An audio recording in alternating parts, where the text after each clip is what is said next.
Hey, how's it going?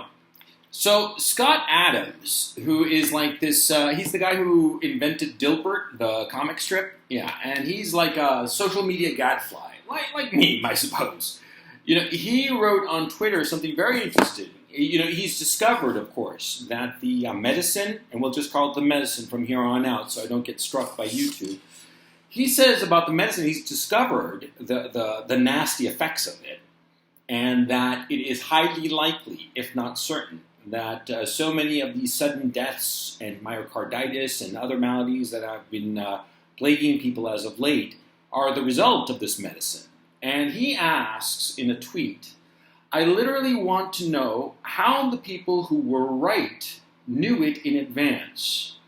They know but won't explain it. How they were right, of course, of knowing not to take the medicine, because he took it.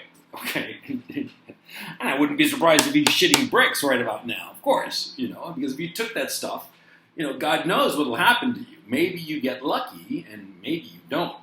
And so he has a genuine question, and it's a valid question. It's an extremely valid question.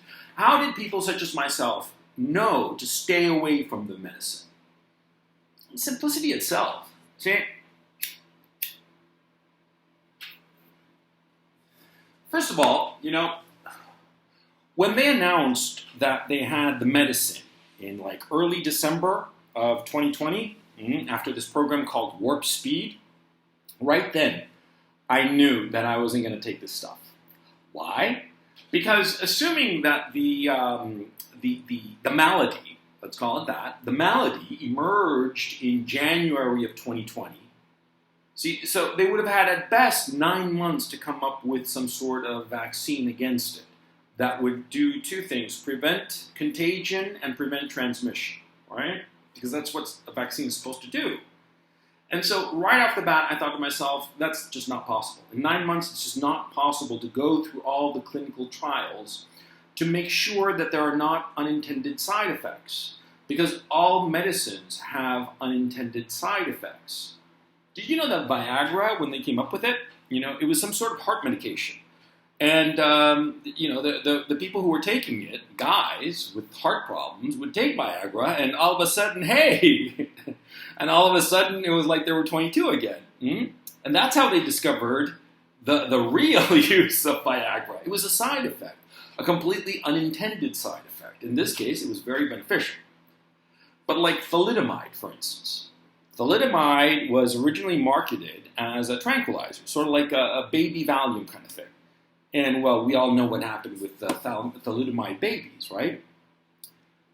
The thalidomide and Viagra, one a horrifying side effect, one a very amusing side effect, but you see the point.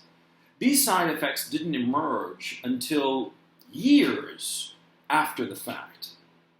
And so any medicine that takes 9 months to develop, I'm not going to take it. Just on general principle. I'm just not going to take it. Because who knows what the unintended side effects are going to be. You see my point? Maybe it'll hurt me. Maybe it'll hurt my children if I have more children. I don't want to find out. So I'm not going to take it.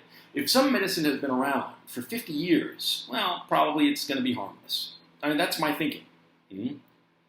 But like a medicine, an experimental medicine based on this mRNA technology, and that emerged later, well, I'm not going to take it because 9 months is not enough to be certain that there are no side effects. That was the first clue. The second clue was when I started hearing that it was an mRNA technology.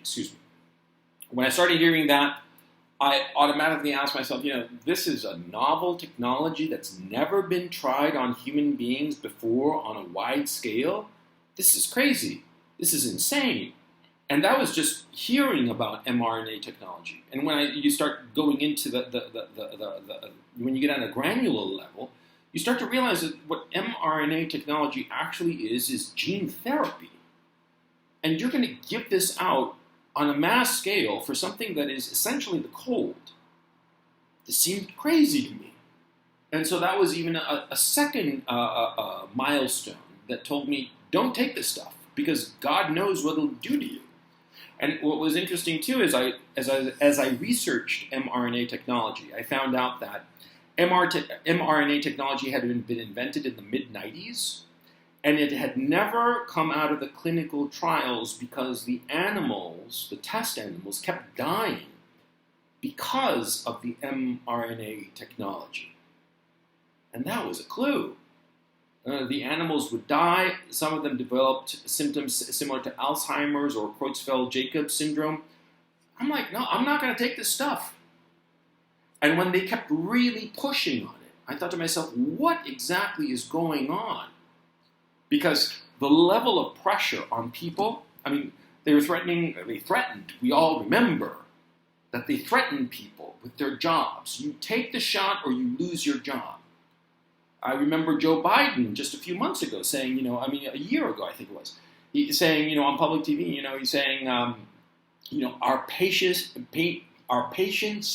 is ending or something like that. I mean, like real Big Brother shit. And I'm like, what the fuck? So when I see, number one, my justified reason for thinking that a medicine that has taken 9 months at best to create, and I'm not going to take it because it's too new. It hasn't been tested enough. That was my first reason. The second was just doing some just basic Google searching on what mRNA technology is, because when I say I did research, it's like Google research, which is just basically, Googling it and looking at it for like an hour, maybe 2 hours. But an hour or two was enough for me to say, I don't want to take this stuff. It's gene therapy. It killed off all the lab animals. It's been around for close to 30 years, and this is the first time that they're going to put it into people over what is essentially the cold, because that was something else that had become very obvious by the end of 2020. It was basically the cold. A bad cold, but cold. Big deal. So the risk-reward, forget about it. And when they said that, you can't fly without the shot, you can't get a job or have a job without the shot, then that kind of coercive measure just led me to believe, no, this is not something that I want to take under any circumstances. Because if they are coercing me, what's on their agenda? What exactly is going on here? Now, I don't have an answer to that particular question. There are a lot of people with a lot of crazy-ass conspiracy theories, and I don't really truck with conspiracy theories, but I do believe in just common sense and common caution. And that's the issue. Common caution. And so Scott Adams is very reasonably asking, how did you know? Well, I didn't know. I mean, like, one of the fields I studied in university was epistemology. Epistemology is theory of knowledge. How do you know something? And the standard model at this time in philosophy is basically the Gettier model. Justified true belief. You hold the belief, you are justified in holding the belief, and the belief happens to be true. That's the standard at this time, and we don't have to get into the weeds of that particular issue of epistemology, but that's the standard model. You hold a belief. Is it justified in holding it? Is it a true belief? Right? I didn't know, by that criteria of justified true belief, I didn't actually know that it was dangerous. But I knew enough to know that, okay, it may or may not be dangerous, but the signs I'm seeing is it might be very dangerous, so I'm not going to take it. Better to err on the side of caution. That's how I knew. That's how most people knew. Most people who didn't even, go to the bother of looking up what mRNA technology was. They just made a reasoned conclusion based on, it's being pushed too fast, not enough testing, no long-term tests whatsoever, and much worse, it was the coercive aspect. The coercive aspect really just sealed the deal for me. I mean, I was happy to not fly, not do anything. Well, I don't actually have a job. I'm basically retired, so I don't need a job. But had I had a job, I would have been happy to lose it. No question. Because if they're pushing it that hard, there's something very wrong. There's something extremely wrong. And so, Scott, you wanted to know? Well, now you know. It was very obvious And I've seen a couple of your videos where you do this whiteboard analysis and all this stuff as to why to do it. You know, you weren't thinking straight.